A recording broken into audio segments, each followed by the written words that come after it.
The Master Tavern Keeper's History of the Old World.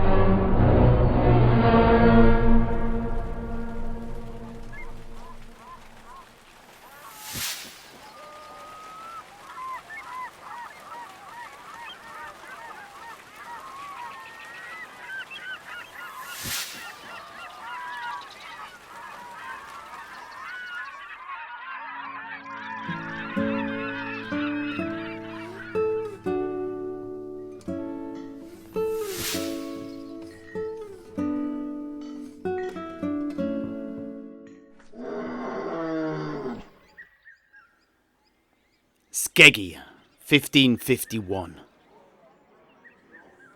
Bad Grimnir's Dongles, you're very perceptive for an umge. Aye, you're quite right. I heard all about the Dawizar at sea from an old shipmate of mine when I was engaged in piracy on the high seas. A dwarf, a Frurundar no less, called Mordian Slagfist. The Basking Basilisk, the Great Ocean, 1499.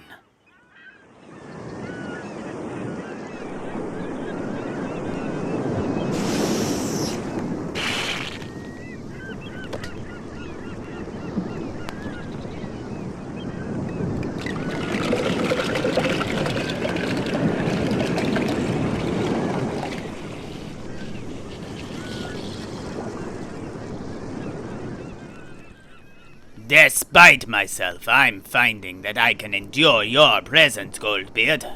You're not like the other weak-willed spawn of the pathetic ancestor gods. Bah, Grimnir's Dongles, don't get all soft on me just because I shared some of my cache of Dowie ale with your Slagfist. I was simply happy to share it with someone who would appreciate it. These umge can't even stomach the stuff. I've also seen enough beyond the mountain to know there's more to the world, and everyone, and everything in it that meets the eye. I can make my own enemies. I don't let others decide who or what I should hate. That includes you, Frurundar. Frurundar? You're calling me traitor? Let me explain something to you about your ancestors and Grimnir and the other gods, for it is not us that are the traitors. Can you tell me, where was Grimnir when our warriors were dying? Where was Valia when our children sickened? When we called out for aid in the deep places where we delved, it was not Grungni who answered our call, but mighty Hashut who delivered us in our time of need. Who are the real traitors here? Our kin who abandoned us to madness and death, or we who only sought to survive against the forces of chaos? One day there will be a reckoning, and it will be the sons of the Father of Darkness who will have the victory. Bah, Grimnir's Dongles, I hear you. You do? I do. But you speak of a time before my time. There may well be blame there, but it died with the Dowie of that age.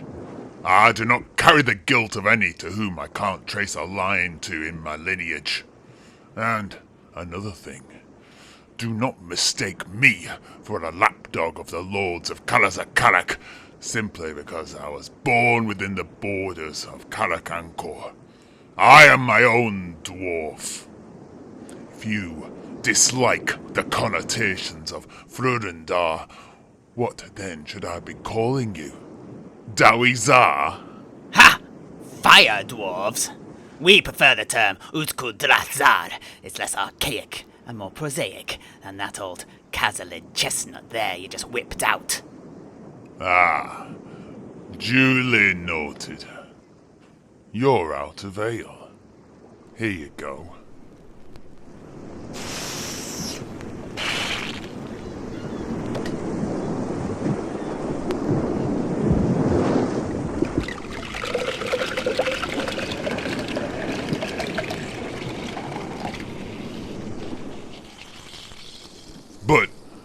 my dear Utkul I interrupted you.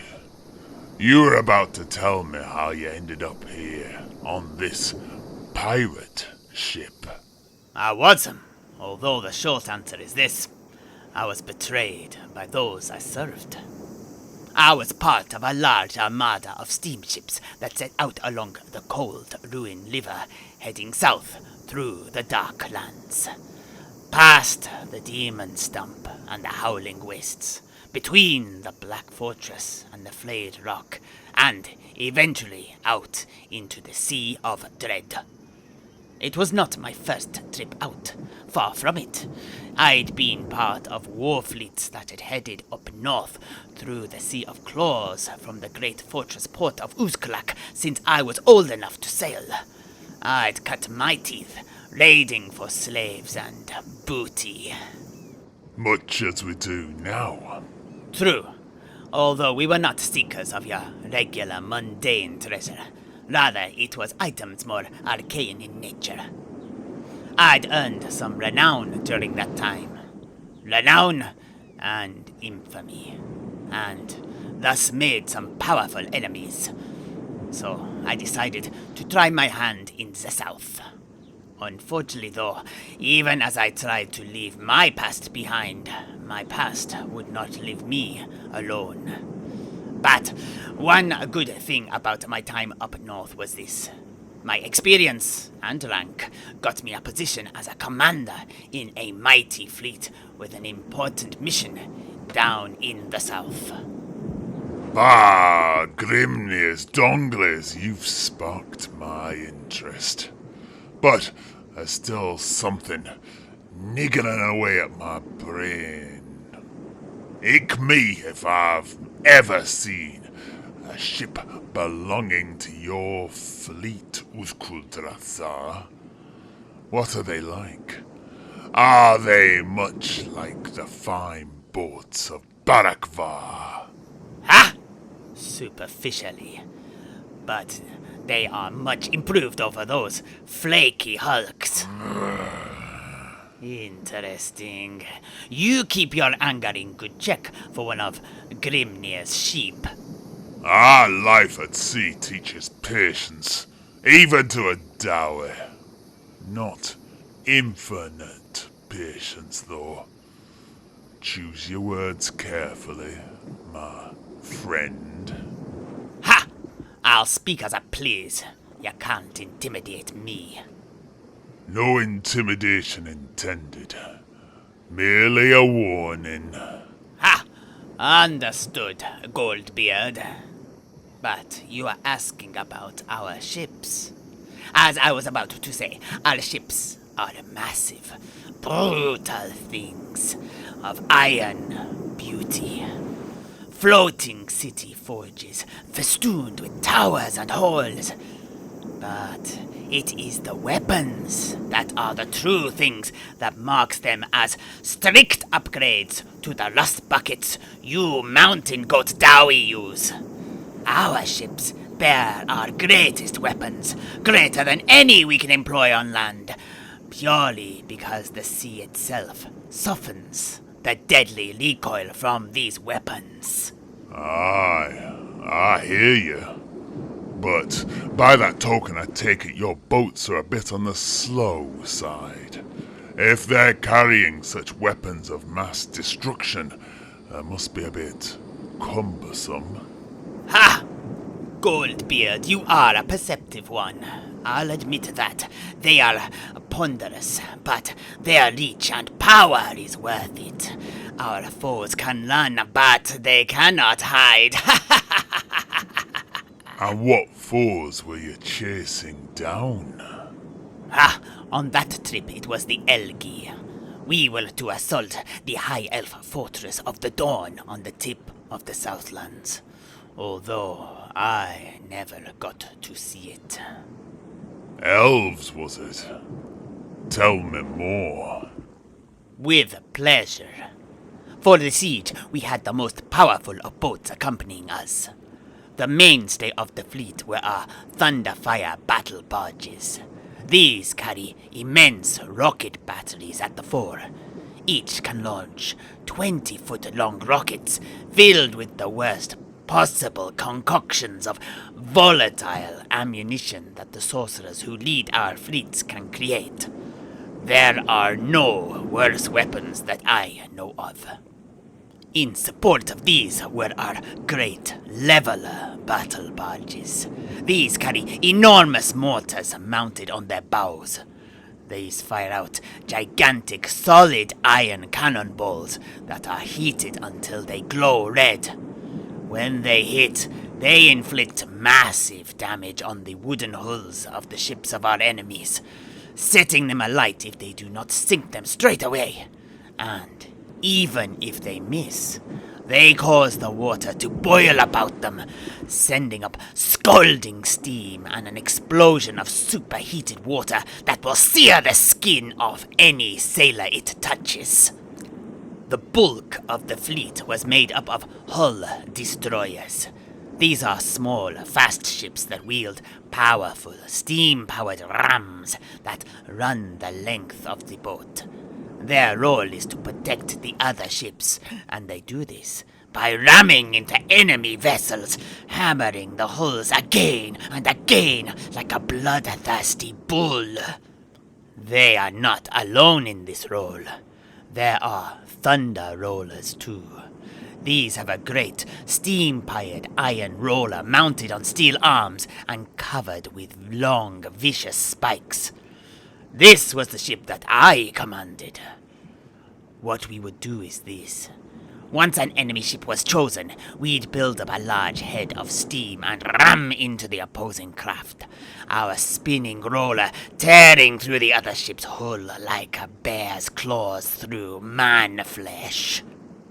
But you didn't make it to the siege. No, I did not. I am a hard taskmaster, as you will find out when I take command of this pirate ship. Some even accused me of being cruel. Simply the wagging of jealous tongues, though, I think. Nonetheless, I was greatly feared by the engineers and slaves that crewed my ship, as well as my officers.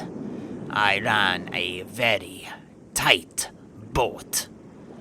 But it all ended suddenly when the sorcerer prophet Daishi Flamehand came aboard my ship and cast a dark curse upon me, subjugating me to his will and rendering me powerless. I remember it well.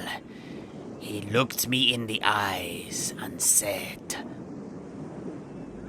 Mordian Slackfist, I know it was you on the Sea of Claws that was responsible for my brother's death. You have no place in my fleet.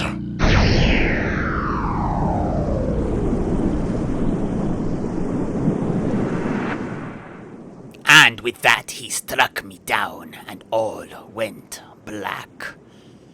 I awoke much later, marooned on a desert island off the west coast of the Southlands.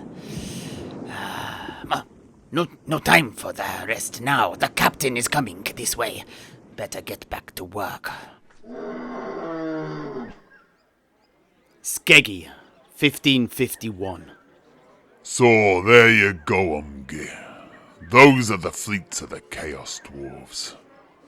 The ones we get here are part of the fleets that normally stalk the Sea of Claws. It happens that some of their leaders get a bit ambitious and end up crossing the Great Ocean, ending up here in Skeggy, which is exactly what happened this morning. Ah, I see. But what about the rest of this Slagfist's tale, then?